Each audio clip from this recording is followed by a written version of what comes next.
The shipping forecast by photographer Mark Power. 66 images, I think about 66 pages as well, roughly in the late 60s. This, I think, is the third edition. It was published in 98, the second edition in 97, and the first edition in 96 by Zelda, Cheatle, I think, and Network Photographers. Yeah, it was designed by Ian Noble. It was to accompany the exhibition as well, and I think it's won numerous awards and stuff like that. We'll go into that in a minute. I remember when this first came out, and I hated it. It was the best excuse in the world for a great photography project. If any of you know the shipping forecast, which is broadcast a few times a day on Radio 4, will all be familiar with the phrases and the terms and the actual romanticism of the shipping forecast. And it was something which really interested me from a long time, as I was an avid Radio 4 and still am an avid Radio 4 listener. And so when the shipping forecast came out, I was gobsmacked. I was like, why didn't I think of this? And this is a lovely body of work. I hated it because it was a great excuse for a great photography project, and Mark did it justice. He's a great photographer. I mean, the cover itself is just phenomenal, beautiful tones. So the book focuses on the 31 areas, the zones, the geographical locations where the different weather and the different stats are broadcast every day for the fishermen and people on the sea, from the Coast Guard to ferries and all the people who work in the English Channel and the North Sea and the Atlantic. So I'll go into that in a minute. So let's measure it. It's 9.5 by 11. It's a perfect bound, isn't it? It's the back cover there, the blue, £16.50. You can still buy this for roughly that price on Amazon. It's very available. The third edition. First edition would be worth a few pennies now. If you've got that, I'm very jealous. And let's have a look at it. There's 31 areas, so there's 31 zones, which I will show you here. So here's the 31 areas, which I was talking about, the zones. We've got all the seamen and the fishermen and whatever, the ferries and stuff around here. So they all rely on this. Anybody associated with the water relies on this. Anybody who knows Radio 4 understands the sort of structure of this. And it's a very British thing, and which was broadcast to Radio 4. And I love listening to it on a night, and it made no sense to me for a long time. And when you start understanding it and finding out about it, it's fascinating. So there's no rerunning order in the pictures. Like, that's Malin, which is up here. And then the next shot's, I think, Dover, which I think that's Ramsgate. And this one is Humber, which is in Maplethorpe or somewhere like that. So let's just run. I'll give you a generalised overview of the book. We've got the guide to each picture here, and we've got this beautiful shot there. And here's the sections of pictures. And then here at the end, we've got here the 31 areas on the left, and here's a much more of a sort of specific geographical reference, like Humber, Maplethorpe, Dover, Ramsgate, which goes to the two pictures here. Let's have a look through it. This is Postcards from the Edge by David Chandler, and there's a little bit of an insight to David Chandler on the back, a writer, historian, and then Mark Power, who's currently at Magnum. At the time he was at Network. I think at the minute he's in America covering and shooting a lot of work. Great photographer. This is notes and plates and references and stuff like that. And then we start here. We started back here, but the first shot is the cover, which is here, which is white, which is Seaford, I think. So what I'll do is I'll try and give you reference to the area and the location. And he actually documents the time as well when it was shot. I'm going to bring it down a little bit. And they're very dark shots as well. They're lovely. They really are.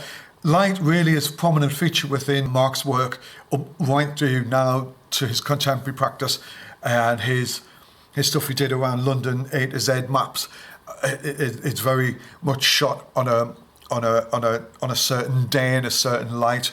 And I show students that project a lot. Time of day or type of lighting was really important to the continuity of a bigger project. And that's, I think he does that here. He keeps the tone, he keeps a grayness almost to the context of the imagery to deliver a certain message as well.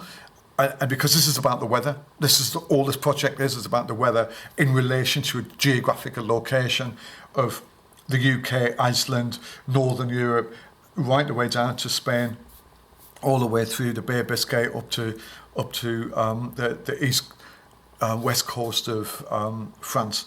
So it really is a big geographical area, and I'll just show you again so you can get some idea of that there.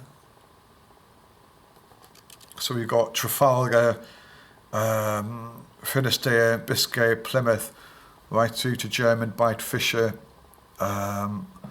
North, Ulster, Viking, Fair Isle, Faroes, and South East Iceland, Bailey, Rockhall, Shannon, and then into the Irish Sea there and Lundy. So let's do it. Let's have a look at it. Like I said, that's the cover. And I think at the time of the 90s, this was a popular tone and style and feel to a lot of photography. It was very much in this style of work and this type of grey, documentary, black and white, even square format style of photography in the mid-90s. So 1993, Portland. This is a sort of tone, southeasterly 4 increasing 5 to 7 showers, moderate or good. So I don't know what any of that means really on the top of my head, because I wouldn't want to even say. But I guess the scales of good to bad, of 1 is light and 10 is high, so increasing to 5 to 7, so southeasterly 4. So we won't go too much into that. But let's have a look at the pictures. I'll just drop it down a little bit. That's nice. Okay, so this is Portland. This is Malin. And that's in Portrush, Northern Ireland. Right, so there's a picture of the sea, so that's the window. Wow. Okay. And this is, I guess, this is Seoul. This is 93. And that's, I think this is Met Office researchers, so he's actually going out in looking and finding out people who work with the weather and research the weather. It's not just guesswork, I guess, a lot of it. It's statistics and getting out there and understanding and seeing, witnessing the weather before you're actually broadcasting it as well. I might be wrong. So this is more of a tourist thing. I think there's a lot of beach culture, seaside culture. There's a lot of the sort of idiosyncratic aspects of the livelihoods of people and the people themselves and their day-to-day activities of these areas as well. I think he's trying to sort of bring it together with a lot of different aspects from commercialism and industry and leisure times and stuff like that. So this is Fair Isle, which is Shetland. And this is South East Iceland. Look at that. Saturday the 10th of August, 96.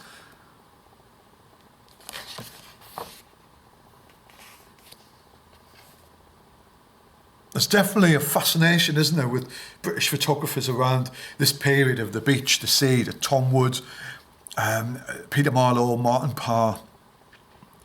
And it was leisure time was a real exploration, wasn't it? Chris Kellett, Mick Critchlow, all of them people looking at the seaside and trying to capture British life in leisure time. It was a real fascination, wasn't it, with photography. That's a great shot. That's Lundy. That's St Ives. And this one here is Plymouth, which is in Looe. And look, good multiculturalism there. Humber, that's in Mablethorpe. That's a great shot. There's a lovely greyness to this, isn't it? I don't know if he's using some sort of filter on that.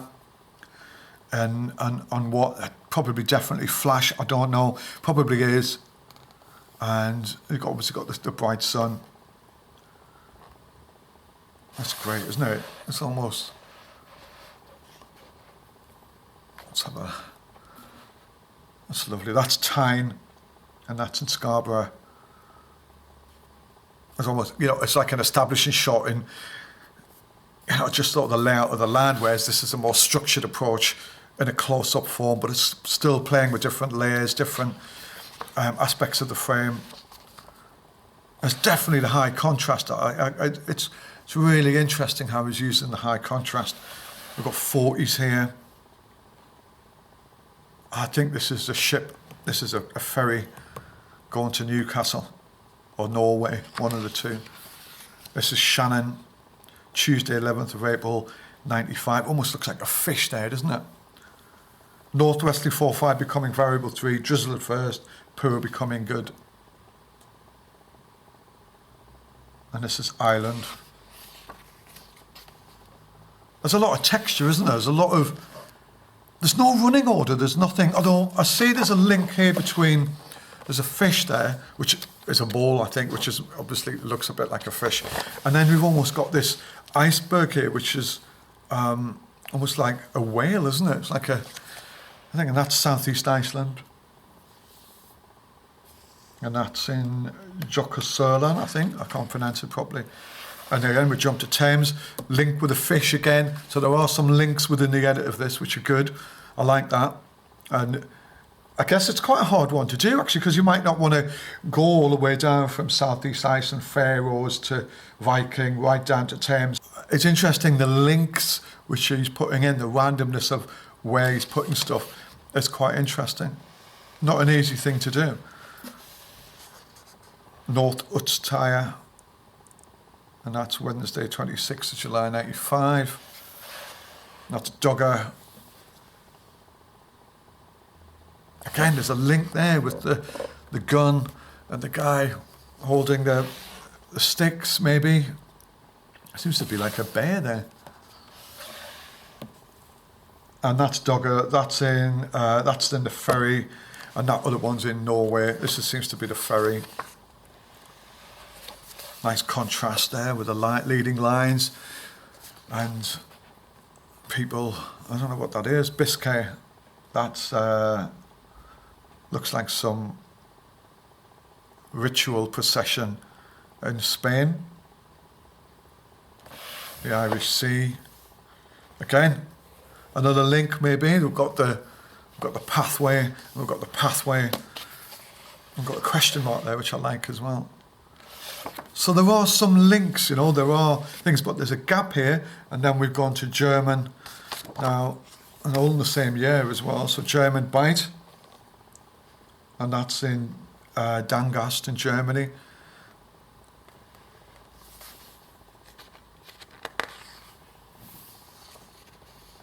We've got White now up to Tyne. So these seem to be starting off on the beach with people at leisure, in industry, and leisure industry. So it's mixing up that leisure and industry side. I've moved my rostrum, so I'm having a bit of trouble with the reflections here. I do apologise. I'll move it on the next one. I'm just testing the water on some rostrum areas, and I've moved it from my other spot.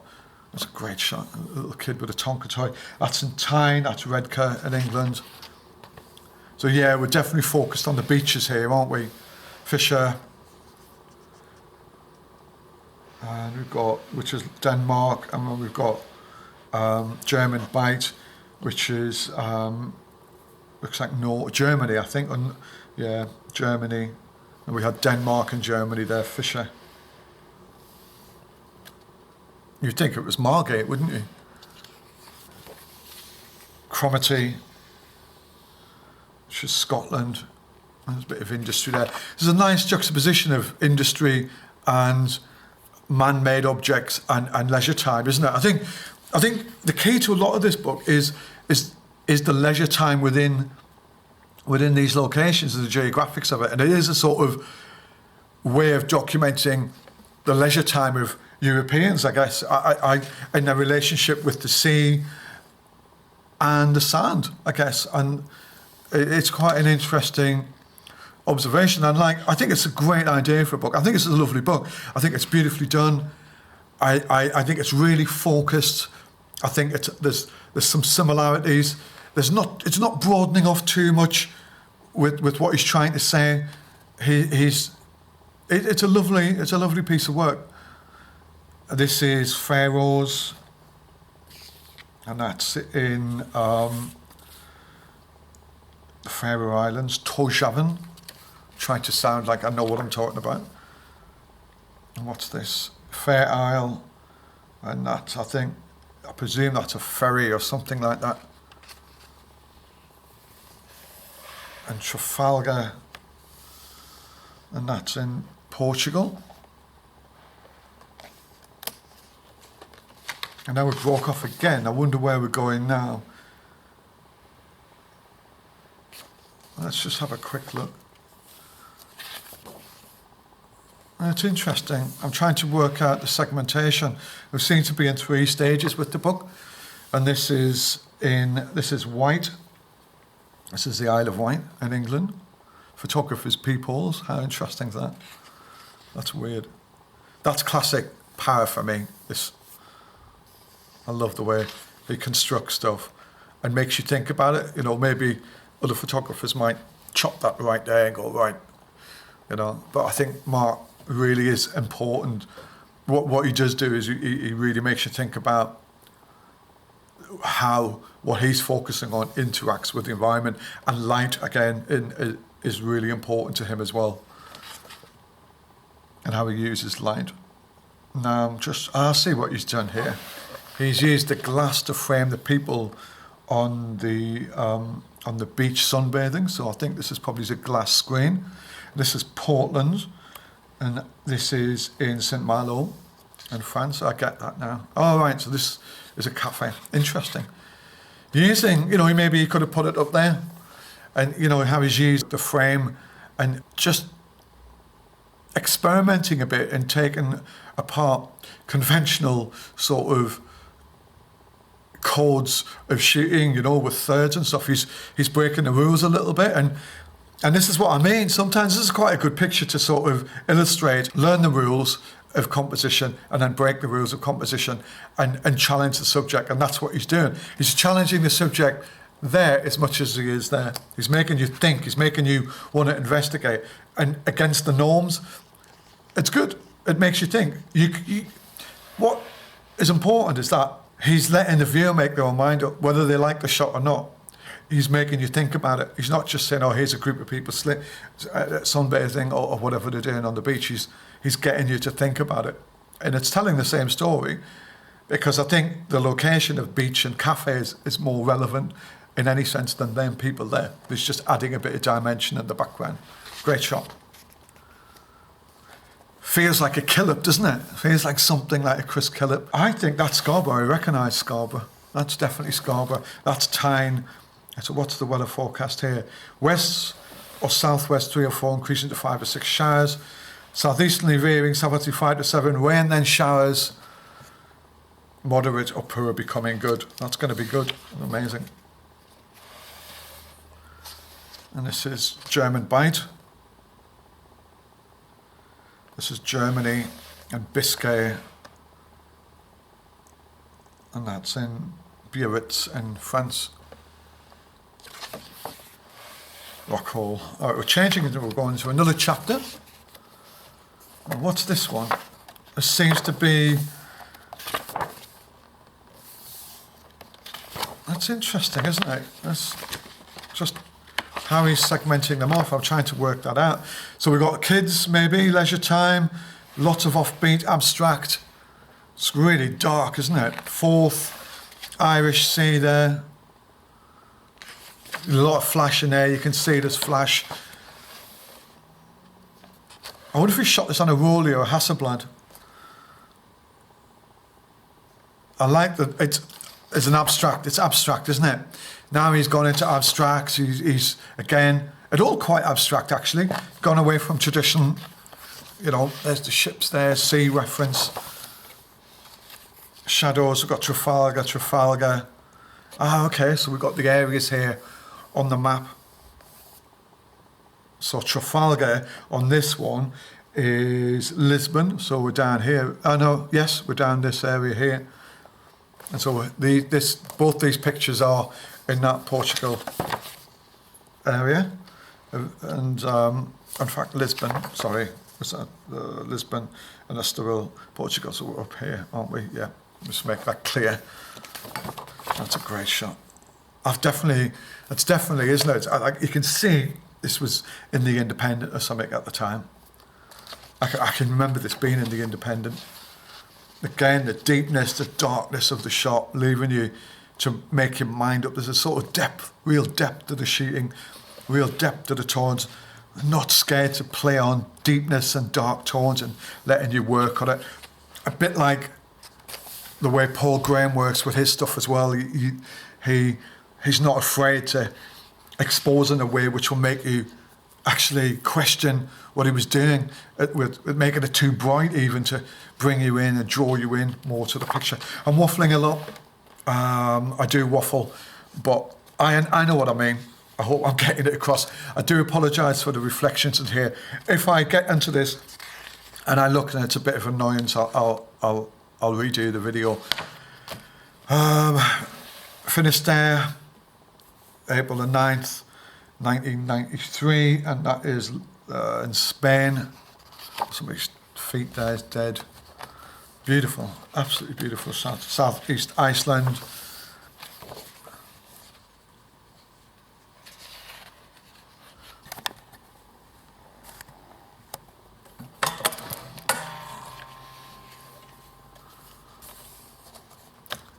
I do remember this work, and I do remember what it inspired me to think about at the time, and what got me going, that how you can develop ideas based on a simple format.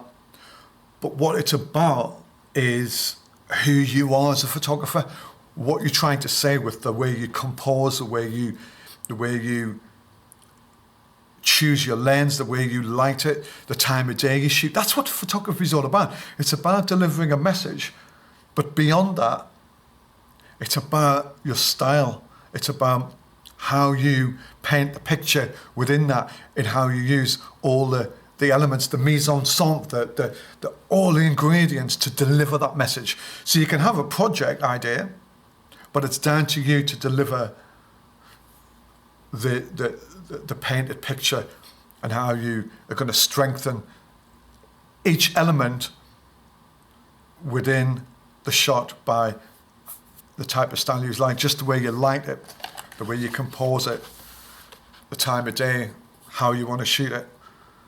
Finish there is let the viewer think about it, but do it in a way, create it in a way, whether it's in the post-production or in the production of the shot. Let the viewer make their own mind up, but deliver your message in the style you want to choose, you choose to, and be consistent. And that's what Mark Parr's done here, and that's what he still does. I hope I made some sense. It's not easy off the cuff. I get inspired by this sort of stuff. I still get inspired by Mark Parr's work now, and I hope I've made some relevance to it and given you an insight into this book. Get out and buy it. You can get it on Amazon. You can probably get it from Mark, bookshops, whatever. Go and get it. It's worth 20 quid just to get the idea what I'm talking about. Simple idea, simple format. Go and express yourself with that format and that structure. Thank you, Mark. I love your work. I hope I've done it some justice. Thank you for following. Thank you for Olympus with the cameras and stuff. Thank you, and best wishes.